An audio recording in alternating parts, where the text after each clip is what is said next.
Hello everyone! Welcome back to my channel. For today's video ay gagawa tayo ng turon or banana roll.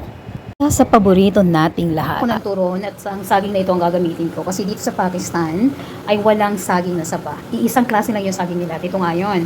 So, okay, bumili ako ng wrapper. So, mahaba. Hindi ko na siya puputulin kasi yung ano dito, yung saging medyo, dahil ibang ang saging, masyado siyang kapag ginawa mo siya, hindi siya parang natutunaw yung saging sa loob. So, dapat medyo makapag yung ating gagawin ko ngayon. Gawa tayo, magpapainit tayo ng mantika. Buong saging yung ilalagay ko. Okay, hindi ko na siya ginayat or biniyak or pinutol. Isang saging na talaga kasi hindi naman kalakihan yung ating saging. Tapos, lagyan na lang natin ng asukal ulit. Medyo matamis itong saging na to, pero mas maganda pa rin kapag nilagyan natin siya ng asukal. So, ano ko na siya, i-roll ko na siya ng ganyan.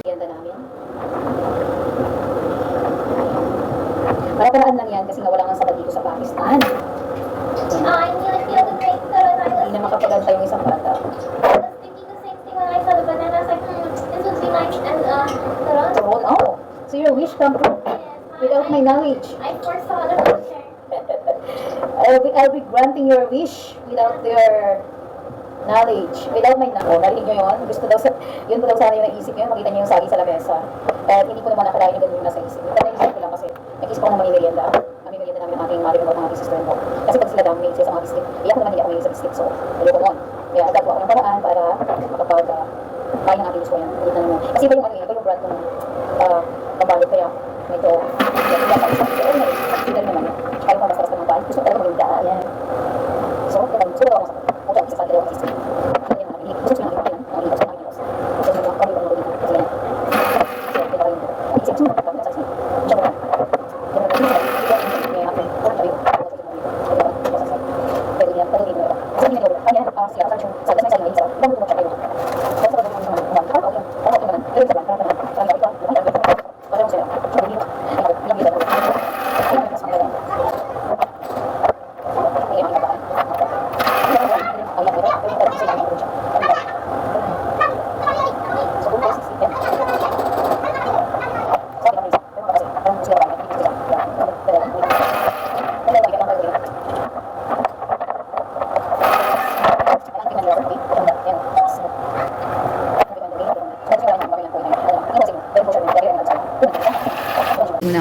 nagawa na natin ang ating turon.